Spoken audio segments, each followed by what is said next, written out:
Bien, estamos de regreso y vamos a empezar con la segunda exposición, que será un poquito más breve, porque voy a repetir el esquema de ayer y como la última va a ser más larga y más intensa, pues lógicamente la segunda tiene que ser un poquito más breve. Y esta segunda exposición la vamos a dedicar precisamente a Lucas. Yo tengo que decir que Lucas me parece un personaje absolutamente extraordinario, absolutamente excepcional. Tiene que estar incluido con toda justicia dentro de lo que sería la galería de los grandísimos historiadores de la antigüedad, no de los grandes, sino realmente de los grandísimos. Y además es un personaje verdaderamente curioso. Por el nombre, muy posiblemente fue esclavo al inicio de su vida. Es decir, muy posiblemente Lucas fue un hombre que nació en la esclavitud y es muy posible que consiguiera comprarse la libertad siendo médico. Es decir, no deja de ser una especulación, pero creo que es una especulación bastante lógica, que Lucas era un esclavo, era gentil, su dueño lo dedicó a la medicina y en un momento determinado las ganancias que determinaba su ejercicio de la medicina le permitieron ganar la libertad. Esto pasaba con muchos esclavos. Había muchos esclavos que, aparte de servir a sus amos, tenían horas libres en las que se dedicaban a trabajar, iban reuniendo dinero y había un momento en que conseguían adquirir su manumisión, y pienso que muy posiblemente fue el caso de Lucas. Lucas es extraordinariamente cuidadoso en todos los detalles de sus obras, hasta tal punto que de hecho muchos que han acusado a Lucas de errores históricos, finalmente lo que resulta es que la arqueología nos ha permitido ver que el que tenía razón era Lucas y el que no tenía en absoluto razón era precisamente el que le acusaba de incorrecto. Voy a intentar mostrarles, lógicamente son simplemente unas pinceladas, algunos aspectos de la exactitud de Lucas como historiador y en fin, me voy a detener para que vean ustedes hasta qué punto era cuidadoso. Uno de los aspectos de los que se ha acusado recientemente a Lucas y de paso a los evangelios es el hecho de que la ciudad de Nazaret no existe. Es decir, la ciudad de Nazaret es un invento que en algún momento se le ocurrió a alguien, ubicó a Jesús en la ciudad de Nazaret y en la ciudad de Nazaret pues no vivió nadie porque la ciudad de Nazaret no existió. Esto, que lo han dicho hasta profesores universitarios, es una majadería por calificarlo de manera suave. Restos arqueológicos de Nazaret tenemos por lo menos desde la Edad del Hierro. En la época de Jesús, en Nazaret, que está excavada y más que excavada, vivían en torno a unas 80 familias, fundamentalmente en cuevas. Ustedes no han estado en Nazaret, me imagino, de modo que quisiera describirles que Nazaret es como una especie de colina. Esa colina tiene una piedra muy blanda, y entonces resultaba mucho más interesante que hacerse una casa en la colina, excavar la colina. De manera que las casas en Nazaret son casas excavadas en la roca, donde generalmente suele haber una habitación para guardar el ganado por la noche, o los animales domésticos, una habitación en general para la familia. Recuerden ustedes esa parábola sobre la oración en que la persona ya se ha metido en la cama, tiene al niño, ha cerrado la puerta y no se va a levantar a dar pan al amigo.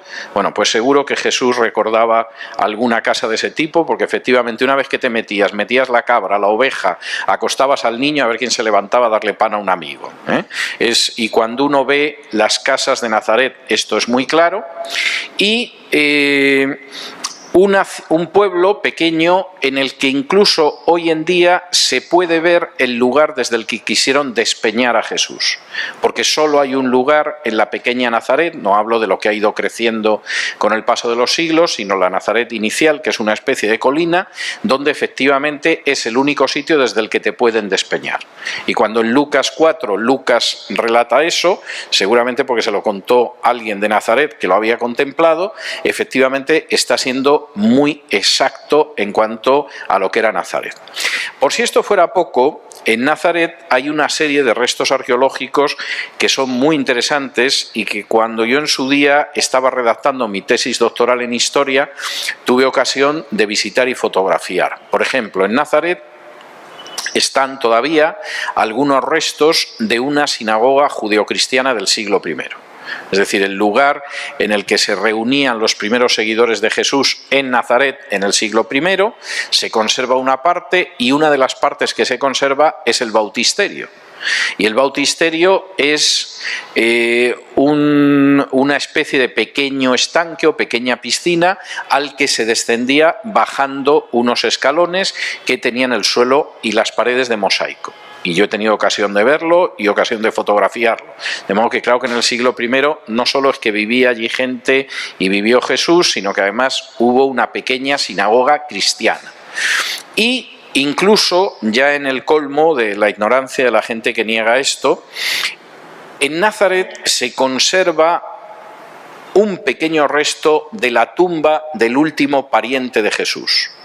El último pariente de Jesús fue un sobrino nieto de Jesús que se llamaba Conón, que fue cristiano, que fue martirizado en Panfilia y cuyos restos se llevaron a Nazaret porque era el lugar de la familia. Y se conserva una pequeña parte de la tumba, concretamente algunos fragmentos de los frescos de la tumba de Conón, donde aparecen pintados los lirios, que son una planta o una flor muy bíblica y que algunos consideran pues incluso como un símbolo de la inmortalidad de la resurrección. De modo que decir que Nazaret es una invención y que no aparece citada en Flavio Josefo ni que Pablo la menciona, pues evidentemente es una estupidez. Primero porque Flavio Josefo no era la guía Michelin de la Palestina de la época, o sea, él menciona muchos sitios, pero no es una guía de viajes, y desde luego Pablo menos interés tenía en ponerse a citar ciertas cosas, pero desde luego no es una invención.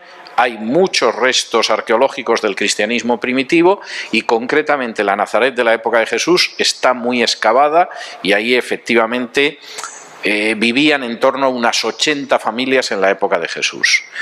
Si además dos de esas viviendas en la roca son efectivamente la casa de José y la casa de María, eso ya me parece que es más difícil de determinar.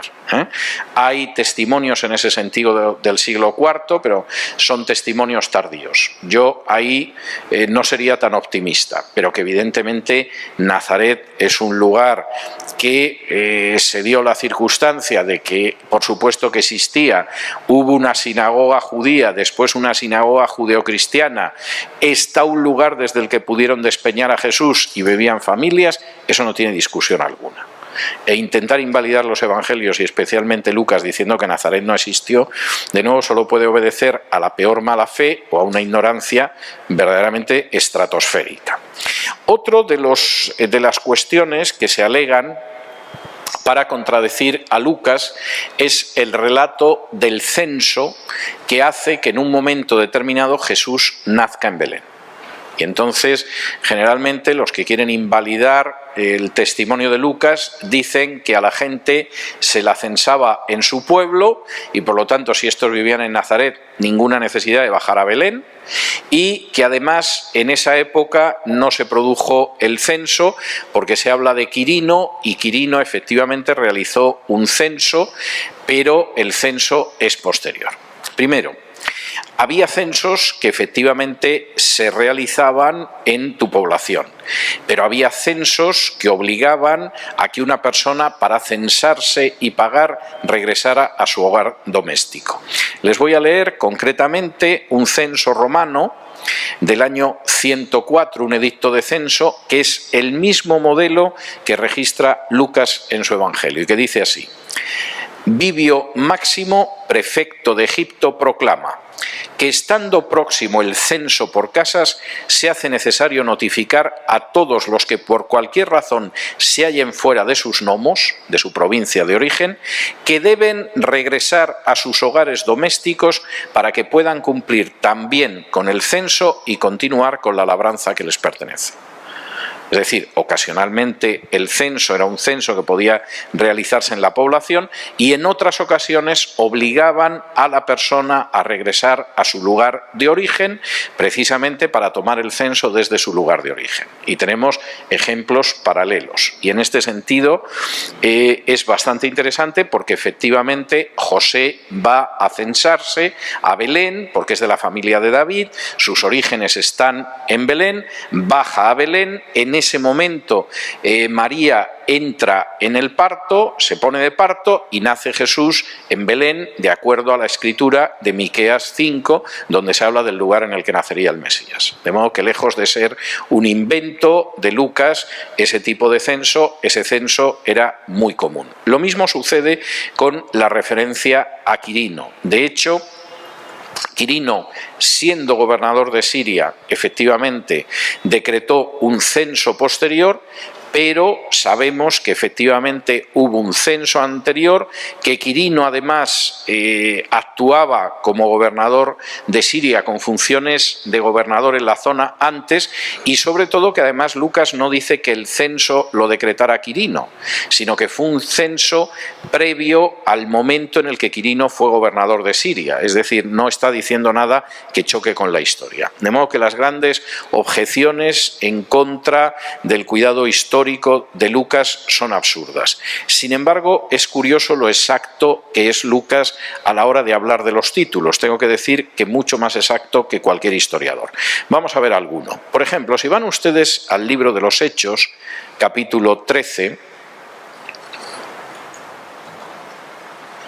y versículo 7, tengo que decirles que las provincias, vamos a ver, el título de los gobernadores de las provincias en el Imperio Romano variaban y cuando la provincia era una provincia senatorial, las provincias estaban divididas entre imperiales y senatoriales. Las provincias senatoriales las gobernaba el Senado y las provincias imperiales las gobernaba el emperador. Cuando el gobernante de la provincia era gobernante de una provincia senatorial, se le llamaba procónsul. Es decir, era una persona a la que el Senado había enviado a realizar las funciones de un cónsul. Cuando el gobernador de la provincia era el gobernador de una provincia imperial, se le llamaba legado, porque era un enviado del emperador. Y quiero decirles a ustedes que esta no es ninguna tontería, o sea, implica si hay una exactitud o no. Lucas es escandalosamente exacto. Por ejemplo, en Hechos capítulo 13 y versículos 6 y 7 de Hechos dice lo siguiente. Y habiendo atravesado toda la isla hasta Pafos, está hablando de Chipre, hallaron a cierto mago falso profeta judío llamado Bar Jesús, que estaba con el procónsul Sergio Paulo, varón prudente. Este, llamando a Bernabé y a Saulo, deseaba oír la palabra de Dios. El nombre que se le da a Sergio Paulo es el de procónsul. Durante mucho tiempo dijeron, no puede ser procónsul porque era una provincia imperial. Pues no. En el año 22 dejó de ser una provincia imperial, se convirtió en una provincia senatorial y por lo tanto el gobernador era un procónsul, como decía Lucas. Pero es que encima, a finales del siglo XIX, se encontraron en excavaciones arqueológicas varias referencias a Sergio Paulo. ¿Y qué era Sergio Paulo? Un procónsul, como dice Lucas en el libro de los Hechos. Lucas era muy exacto en ese sentido. Vamos a ver otro ejemplo de esa exactitud de Lucas. Hechos, capítulo 18.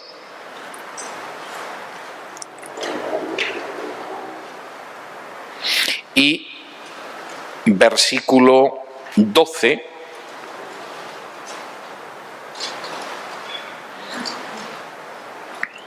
Dice así: pero siendo Galión procónsul de Acaya, los judíos se levantaron de común acuerdo contra Pablo y le llevaron al tribunal.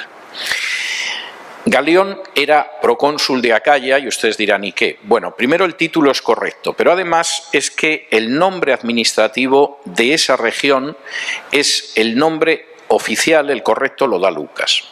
En el lenguaje común la gente hablaba de Grecia. Y de hecho, en algún momento en el que Lucas hace referencia a Grecia en un sentido vulgar, no exacto, pues hablará de Grecia. Grecia y Acaya es lo mismo.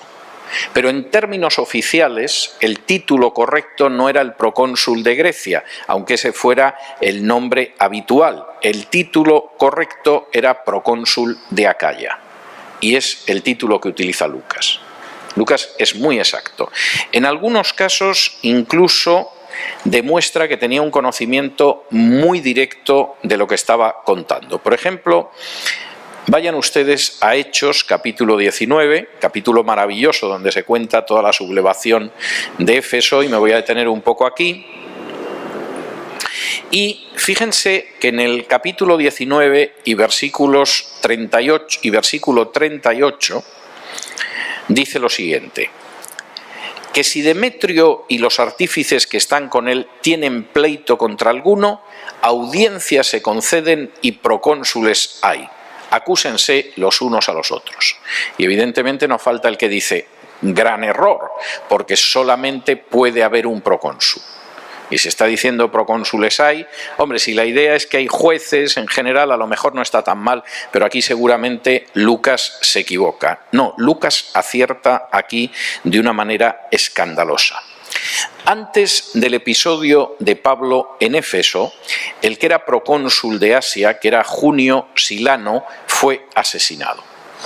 Y fue asesinado porque la madre de Nerón, que acababa de ser nombrado emperador en el año 54, la madre de Nerón, que era una víbora que se llamaba Agripina, decidió que iba a matar a aquellos personajes de importancia que pudieran perjudicar a su hijo en el tranquilo disfrute del poder. Muy posiblemente, además, Agripina había matado, envenenándolo con setas venenosas, al emperador anterior para que su hijo Nerón llegara al trono imperial, o sea que comprenderán ustedes que si había acabado con su marido de esa manera, imagínense ustedes lo que le importaba acabar con el procónsul que hubiera en Asia. ¿Y qué sucedió cuando en aquel momento se produjo el asesinato del procónsul y todavía no había llegado el nuevo procónsul? Pues que hubo dos procónsules, los asesinos del anterior procónsul, que se llamaban Helio y Céleres. Y por primera y única vez en la historia de Éfeso, en vez de un procónsul, hubo dos. Lucas es exacto hasta en ese pequeñísimo detalle. Procónsules hay, efectivamente, dos, la única vez en la historia. Los dos asesinos del anterior procónsul por orden de la madre del emperador Nerón. No solamente es eso, muchas de las referencias que aparecen de títulos históricos son extraordinariamente exactas. Por ejemplo, en el mismo capítulo 19 de Hechos y versículo 35. Fíjense la referencia que aparece aquí, donde dice: entonces el escribano, cuando había apaciguado a la multitud, dijo: varones efesios, ¿y quién es el hombre que no sabe que la ciudad de los efesios es guardiana del templo de la gran diosa Diana y de la imagen venida de Júpiter? El título guardiana del templo no es simplemente decir, bueno, ¿quién no sabe que era guardiana del templo? No, esto es un título oficial. En griego es neokoros. Y originalmente esa expresión literalmente significa la barrendera del templo, pero con el paso del tiempo acabó convirtiéndose en un título de honor que significaba la guardiana del templo. Eso es algo absolutamente exacto como en otros casos. Es decir, realmente, de nuevo, Lucas es enormemente exacto. Es también exacto, por ejemplo, en detalles como los nombres de los magistrados. Si me acompañan ustedes a Hechos 17,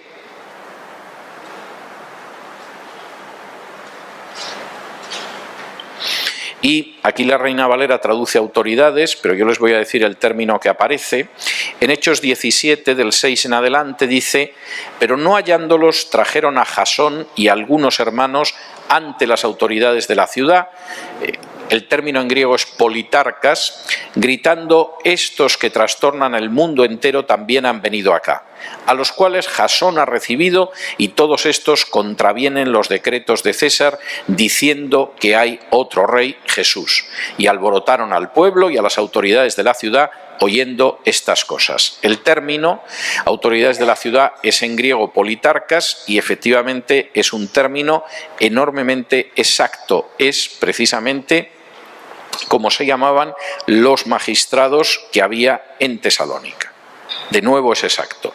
No es menos exacto el término que encuentran ustedes en Hechos capítulo 28.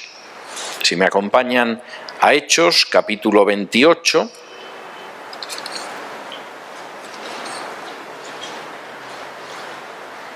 y versículo 7,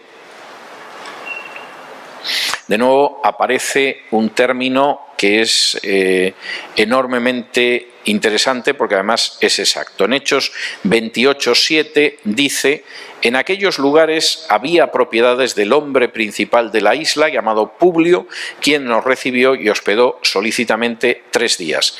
Bueno, que sepan ustedes que el hombre principal de la isla no era el rico de Malta, era el funcionario de mayor jerarquía de Malta. Es decir, el personaje de mayor importancia política, administrativa de Malta es el que acoge y recibe a Pablo y a su acompañante. Y en este sentido, de nuevo, Lucas es enormemente exacto en cuanto al nombre que le da, como lo es también en 28, capítulo 28 y versículo 16, donde habla de que llegan a Roma, y entonces en Roma el centurión Julio, dice: cuando llegamos a Roma el centurión entregó los presos al prefecto militar, pero a Pablo se le permitió vivir aparte con un soldado que le custodiase. El término que aparece, que aquí se traduce como prefecto militar, es el término estratopedarca, exacto de nuevo. Es decir, de nuevo, el soldado, el militar al que se le entrega en custodia a Pablo es un personaje absolutamente exacto. Voy a leerles algún título de estos que de nuevo es muy exacto, porque Lucas es escandalosamente exacto. Para la gente que nos hemos dedicado durante años a la historia antigua es una delicia leerlo, y uno no puede dejar de indignarse cuando ve cómo esto es negado, manipulado por algunas personas. Si me acompañan en el Evangelio de Lucas al capítulo 3, y aquellos que me han oído predicar sobre el mensaje de Jesús recuerdan que yo me entretengo bastante en estos 2 primeros versículos del capítulo 3 de Lucas. Aquí me voy a detener solo en un par de aspectos. De nuevo, Lucas es un personaje meticulosamente exacto en la descripción histórica. Dice así en Lucas capítulo 3 y versículos 1 y 2. En el año 15 del imperio de Tiberio César, siendo gobernador de Judea Poncio Pilato y Herodes tetrarca de Galilea y su hermano Felipe tetrarca de Iturea y de la provincia de Traconite y Lisanias tetrarca de Abilinia. Bueno, aquí él utiliza un término que es enormemente importante, que no es el término de rey, sino el término de tetrarca.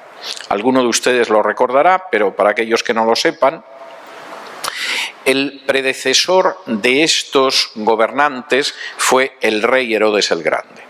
El rey Herodes el Grande, que era un personaje especialmente cruel, el emperador Octavio decía, haciendo un juego de palabras en griego, que era mejor ser el cerdo de Herodes que el hijo de Herodes, porque a los hijos los mataba y sin embargo los cerdos no los mataba porque era judío y no comía cerdo. Fue un personaje de un extraordinario talento político que tuvo un reino en la zona de Palestina de enorme importancia, incluso se extendía a parte de lo que es la actual Jordania, y que además durante el periodo de las guerras civiles en Roma siempre empezaba la guerra en el lado perdedor y la acababa en el lado ganador.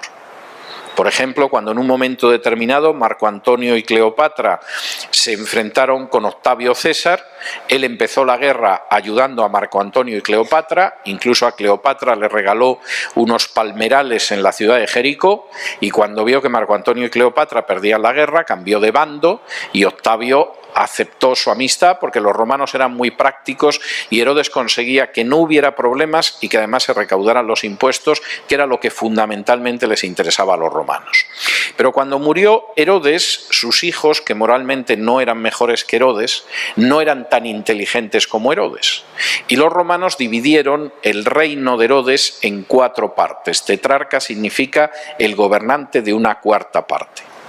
Erróneamente, algunos historiadores, cuando hablan, por ejemplo, de Lisanias, dicen que era rey. No, era tetrarca. Y en ese sentido, Lucas, que lo menciona en un par de ocasiones, siempre lo menciona de la manera correcta. Es decir, está hablando precisamente con el título correcto que hay que aplicar.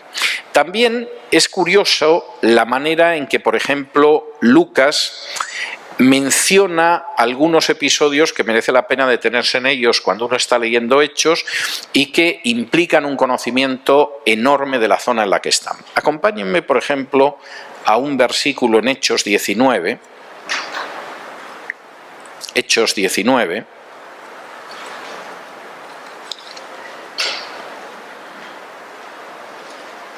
Y versículos 19. Y esto es algo que a mí personalmente me llama la atención muchísimo. En Hechos 19:19 habla de la gente que se convirtió en Éfeso a consecuencia de la predicación de Pablo y dice: asimismo, muchos de los que habían practicado la magia trajeron los libros y los quemaron delante de todos, y hecha la cuenta de su precio, hallaron que era 50.000 piezas de plata. ¿Qué eran esos libros de magia que se quemaron? Eso es lo que se conoce como Ephesia Grammata, que la traducción sería algo así como letras efesias. Eran conjuros mágicos, eran rollos de versos encantados, y cuando esa gente se convirtió a Jesús se dio cuenta de que no podía mantener amuletos, talismanes escritos, rollos donde aparecían fórmulas mágicas, listas de versos encantados, y los quemaron a pesar de que el coste era de 50.000 piezas de plata. O sea, no crean ustedes que estos son libros como los que pueden ustedes encontrar en una librería sobre los signos del zodiaco o cosas de este tipo. Esto tenía mucho mayor peso, eran libros no acerca de la magia, sino libros de magia, o textos, rollos que servían para mantener la buena fortuna, poder pronunciar maldiciones sobre enemigos, etcétera, etcétera, y por supuesto eran muy caros. No era un libro explicando, en fin, no sé, cómo conseguir que tu hija se case, no. Seguramente también, pero no es eso. Es decir, era un tipo de libro efectivamente elaborado para que tuviera efectos mágicos. No era enseñarte unas fórmulas, enciende 2 velas negras, di el nombre de tu cuñada y se partirá las piernas. No. Estamos hablando de que efectivamente eran obras que elaboraban los magos y que eran enormemente caras. Y lo que aquí cuenta Lucas es absolutamente, tiene el aroma de la exactitud histórica.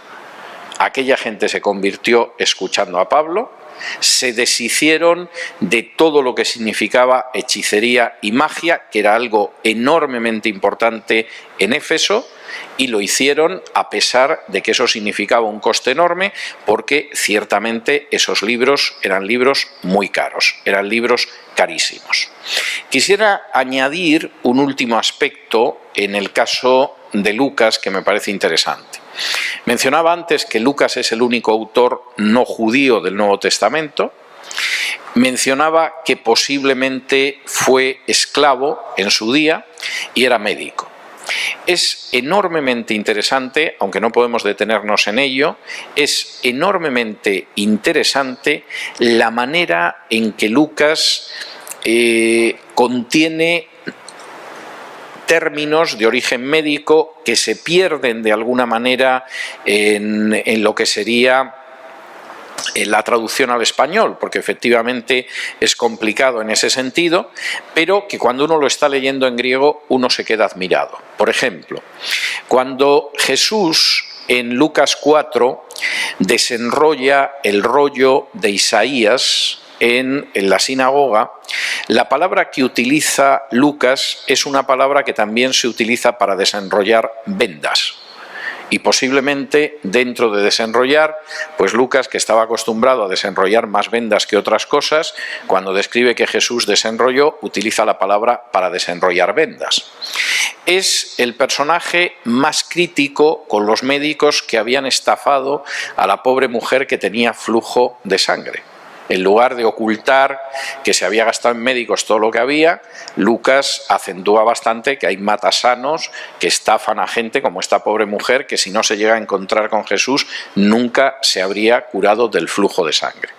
Y a lo largo de Lucas hay una serie de elementos, términos que se suelen perder en la traducción, que son propios precisamente de una persona que tiene la educación de un médico. Y en ese sentido, verdaderamente, Lucas es un autor enormemente exacto, tremendamente cuidadoso y meticuloso, y sobre todo que responde mucho a los datos que aparecen en el Nuevo Testamento, donde Pablo lo llama el médico amado, porque efectivamente era médico y le acompañaba en sus viajes. Resumiendo, cerrando esta exposición y dejándoles tiempo para alguna pregunta.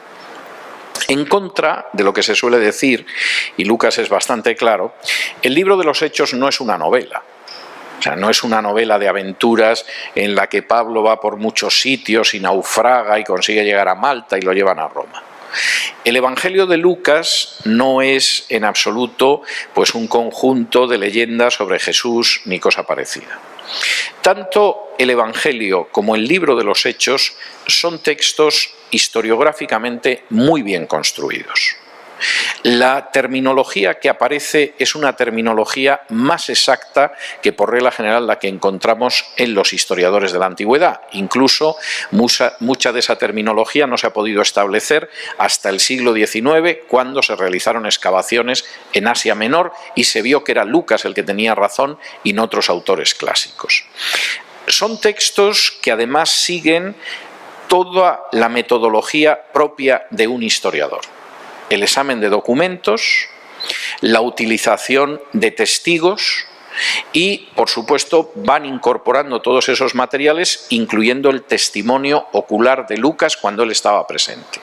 Y les sugiero que en el libro de los Hechos vean ustedes las partes en las que Lucas habla en tercera persona y las partes, por ejemplo, del viaje de Pablo, en el que habla de nosotros, llegamos, naufragamos, etcétera, etcétera, porque Lucas es un compañero de Pablo y, por lo tanto, lo narra en primera persona. Es un testigo ocular, un protagonista de los Hechos el que lo narra. Y en ese sentido, Lucas viene a confirmar hasta qué punto los ataques contra el Nuevo Testamento carecen de base. El Nuevo Testamento tiene un respaldo historiográfico sin comparación, un respaldo documental que no tiene punto de referencia en ninguna obra de la antigüedad y una exactitud en la narración de los hechos que a los que nos hemos dedicado, por ejemplo, a la historia clásica y leemos Hechos en griego, nos deja a veces absolutamente anonadados porque nos encontramos con un historiador que supera incluso a los grandes historiadores contemporáneos de la época. Voy a hablar en la última exposición, que va a ser un poco más larga, del ataque al Nuevo Testamento desde otro punto de vista, no del intentar restarle credibilidad y criticar y negar su inerrancia, sino desde el punto de vista de atacar el texto del Nuevo Testamento. Pero antes de entrar en esa tercera exposición, si tienen ustedes alguna pregunta, la pueden formular ahora.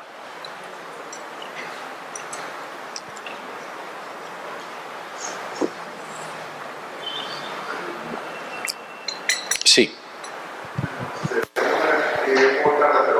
Escuché que el Nuevo Testamento es una combinación de más o menos 5.000 manuscritos. Hay algo más de 5.000 manuscritos del Nuevo Testamento. O sea, los libros, los evangelios y los cantos, de alguna manera han sido compilados a través de esos... No. Cuando hablo de los manuscritos quiero decir que hay copias, hay algo más de 5.000 copias del texto del Nuevo Testamento. Total o parcial, es decir, algunas copias contienen todo el Nuevo Testamento, otras solo contienen algunos de los evangelios o todos los evangelios, etc. Pero estamos hablando de más de 5.000 manuscritos. No tiene punto de comparación con ninguna obra de la antigüedad, porque además esos más de 5.000 manuscritos son entre el siglo I y el siglo IV. Si empezamos a hablar de las copias que existen del Nuevo Testamento a partir del siglo IV, ya se nos dispara totalmente el número. O sea, ya ahí nos perdemos, ¿eh? Estoy hablando de los 4 primeros siglos, cuando las grandes obras de la antigüedad pues están a 900, 1200, 1300, 1400 años del momento en el que se escribieron. Con lo cual no hay punto de comparación y a lo mejor pues tenemos 9 o 10 copias de esa obra, ¿no? Y la primera copia de esa obra que tenemos la tenemos a una distancia de 900 años. En el Nuevo Testamento tenemos más de 5.000 manuscritos que están concentrados entre el siglo I y el siglo IV. No tiene punto de comparación con ninguna obra de la antigüedad. Y por supuesto nadie se pone a cuestionar la veracidad de la transmisión de las obras de la antigüedad. Es decir, nadie dice que la República de Platón no es la República de Platón, a pesar de que la distancia entre la primera copia de la República de Platón y la época en que la escribió Platón es de más de 1 milenio. Es decir, nadie cuestiona eso, nadie discute la República de Platón. Y sin embargo, del Nuevo Testamento, que tenemos manuscritos desde el siglo I, traducciones a otras lenguas desde el siglo II, y que tenemos más de 5.000 manuscritos totales y parciales, uno tiene que estar escuchando que efectivamente no es fiable, a saber cuándo se escribió, hay mucha distancia, etcétera, etcétera. Esto es absolutamente inaceptable desde un punto de vista intelectual. En todo caso, puede de alguna manera... Claro, es que es el texto del Nuevo Testamento. Es que es el texto del Nuevo Testamento y de hecho voy a estar hablando de ello en la tercera parte al hablar del texto del Nuevo Testamento, porque de esos más de 5.000 manuscritos la coincidencia es total en más del 95%. Y estamos hablando en una época en que no podías enviar una copia a máquina, no enviabas un archivo de internet, es decir, tenías a un escriba copiando a pluma. Y, sin embargo, a pesar de la copia a pluma, más del 95% coinciden absolutamente. Hay menos de un 5% que son corruptos y luego voy a explicar por qué, pero eso lo vamos a ver en la última parte. Sí. César, entre esos aproximadamente 5.000 manuscritos. Más de 5.000, sí. Geográficamente, ¿usted nos puede dar de copias que estén demasiado distanciadas y que hayan, sin embargo, mantenido la autenticidad y exactitud?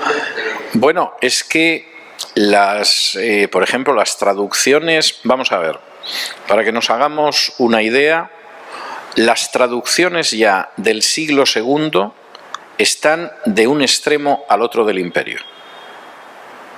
Es decir, si uno coge el mapa del Imperio Romano y uno ve ya las traducciones que se hacen en el siglo II, no puedes traducir algo que no existe, ¿eh? Las traducciones, la Vetus latina, que es la primera traducción al latín, es toda la zona occidental del imperio. Y, por ejemplo, la traducción al siriaco es la zona extrema oriental del Imperio Romano. No se tradujo al griego porque estaba escrito en griego, ¿eh? Entonces, si estás viendo la amplitud geográfica, estás hablando de una punta a la otra punta del imperio. Si estás hablando incluso de pueblos que estaban fuera del imperio, ya lo estaban traduciendo en el siglo IV. Es decir, los godos eran bárbaros, estaban fuera de las fronteras del imperio, eran herejes, pero habían traducido al gótico la Biblia ya en el siglo IV. Lo cual dice muchísimo en ese sentido. Claro, no hay texto de la antigüedad, ni siquiera de la Edad Media, que tenga punto de comparación con eso. O sea, en absoluto. Y eso le da una solidez tremenda, pero estamos hablando, eso es la evidencia externa. Pero es que la evidencia interna es verdaderamente demoledora. O sea, Lucas es de una exactitud que te deja pasmado. O sea, es un personaje enormemente meticuloso, enormemente exacto. Cada pequeño detalle que te da, que generalmente cuando tú lees Hechos lo pasas por alto porque no te detienes. ¿Qué más te da que fuera procónsul que capitán de infantería? Pues no da lo mismo. Es decir, Lucas es enormemente cuidadoso. Y además, en una época en que había cambios de la titularidad de las provincias, porque de pronto el emperador tenía mucho interés en apoderarse de una provincia del Senado o en quitarse de encima una provincia y echársela al Senado, Lucas es muy exacto a la hora de decirte en ese momento cuál era la situación. Es decir, podía haber sido... no darle importancia a esto, bueno, pues en todas partes es el gobernador y no me molesto de más. No, Lucas es enormemente exacto a la hora de hablar de los personajes y Lucas, vamos a ver, claro, vamos leyendo y no nos detenemos en ello porque estamos pensando en el episodio, pero cuando uno reúne todos los personajes que aparecen en el Evangelio y que aparecen en los Hechos, la cantidad de personajes importantes de la época que aparecen es enorme. Es enorme. Entonces, claro, como nosotros estamos ocupados en ver lo que hace Pablo, pues estás para pararte en si la legión era la legión esta o era la legión otra, en si era procónsul o tocaba la flauta y en si el personaje se llamaba Sergio Paulo o se llamaba Pepe. Quiero decir, es algo que generalmente no lo tiene en cuenta el que lo va leyendo. Pero Lucas sí lo tiene en cuenta y claro, son dos obras que solamente desde el punto de vista histórico son extraordinarias. Es de una exactitud tremenda. Vamos a ver, no me quiero enrollar mucho con esto porque me conozco y sé que soy un peligro, pero por ejemplo, el viaje que describe Lucas cuando finalmente Pablo apela al César, que es Nerón, y le suben a un barco y le mandan hacia Roma. La descripción que él hace, y me he estado ocupando de esto las últimas semanas en mi blog, el domingo, la descripción que él hace de la navegación, de las rutas de navegación, de los vientos que soplan, del tipo de barco, de las técnicas de navegación, son verdaderamente prodigiosas. O sea, hay libros escritos por marinos analizando el viaje de Pablo, como lo relata Lucas, para decir es prodigiosa la exactitud. Claro, esto solamente se da cuenta, primero, el que ha viajado y recuerda que nos tiramos un montón de días sin comer porque había una tormenta, pues no se veía nada, porque estábamos desesperados. O sea, ese recuerda detalles. Pero luego es el que además se ha informado de cómo es, que es el caso de Lucas. Entonces, claro, es como si tú contratas un crucero, pues, yo qué sé, para hacer no sé qué viaje por Hispanoamérica y nos pilló un temporal, un horror, no sé qué. Vale, ese es el testimonio ocular. Mi mujer no paraba de vomitar, los niños lloraban, la abuela estaba contenta porque no se enteraba de nada. Bien, eso es el testimonio ocular, ¿no? Pero luego, aparte de eso, tú te molestas en saber lo que ha pasado. Y entonces dices, ¿cómo nos pudo mandar la compañía naviera? Porque en esta época del año soplan unos vientos que empujan a los barcos y si en vez de haber salido de aquí hubiéramos salido de acá, esto no nos hubiera sucedido, qué irresponsables, etcétera. Esas dos cosas aparecen en Lucas. O sea, uno lee los capítulos del viaje de Lucas, son prodigiosos. Te habla del viento con una exactitud tremenda sobre el tipo de viento que es. Las épocas del año en que no deberías navegar y estos se habían lanzado al mar. La ruta en la cual la única posibilidad es intentar llegar a tierra firme y acaban llegando a la isla de Malta. Es de verdad... Bueno, vamos a ver. La cosa llega hasta tal extremo que son detalles exagerados. Por ejemplo, el propio episodio de la serpiente que muerde a Pablo encaja con los reptiles de la isla de Malta.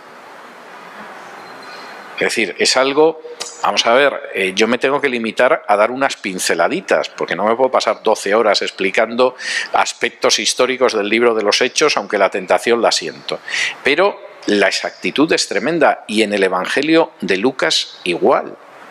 Lucas te está dando un enclave cronológico, histórico de los Hechos, que si no fuera por Lucas, yo no hubiera podido tener ayer la exposición de las 70 semanas. Porque Lucas es el que efectivamente cuando te da el momento en el que aparece el Mesías, te da justo el año y no es casual. Y te cita el año 26 después de Cristo, que es el final de la semana 69. Es decir, esto es prodigioso. Yo sé que muchas veces esto se nos escapa, vamos por otro lado en la lectura de la Biblia y en las predicaciones. Suele haber una abundancia de amén y de aleluya, etcétera, etcétera, lo cual no me parece mal, pero de verdad es impresionante la riqueza que hay en los textos del Nuevo Testamento. Y aquello en lo que uno está pisando y los paralelos que tiene con nuestra vida cotidiana, pero como generalmente no los conocemos en profundidad, no podemos ver el paralelo. Pero es auténticamente impresionante. Y yo, que llevo muchos años estudiando a Lucas, cada vez me sorprende más. Me sorprende extraordinariamente. O sea, es casi palabra por palabra, es algo tremendo. Igual que me sorprende muchísimo el Evangelio de Juan cada vez que vuelvo a leerlo, porque es una sensación de que de pronto me voy a volver y me voy a encontrar al torpe de Pedro, a Jesús y al resto de la gente. Es decir, realmente son unas construcciones literarias e históricas que no tienen parangón. Y durante muchos años yo me he dedicado precisamente a la historia clásica, o sea, sé de lo que estoy hablando. Ese es el mundo en el que yo vivo. Es decir, yo habitualmente vivo en el mundo clásico, vuelvo de vez en cuando al siglo XXI porque no tengo más remedio, pero habitualmente yo me estoy moviendo en otro mundo, ¿eh? Y en mis últimas vacaciones, en Navidades, yo me fui a Grecia, sin moverme de mi casa en Estados Unidos, pero me fui a Grecia y no me dediqué nada más que a leer fuentes griegas y a cosas de este tipo, que era lo que me divertía muchísimo, mientras la gente se dedicaba a gastarse el dinero que no tiene, y es un mundo que conozco. Entonces, cuando de pronto me encuentro con Lucas, Lucas es un gigante en ese mundo. Y pasa con otros textos, es decir, no me voy a detener en Pablo o en otros autores, pero es algo verdaderamente tremendo. Y con esto voy a acabar. Y si alguien, por ejemplo, en un momento determinado se lee la guerra de los judíos de Josefo al mismo tiempo que se lee el Apocalipsis, se le va a quitar una cantidad de tontería escatológica de la cabeza que se va a quedar sorprendido.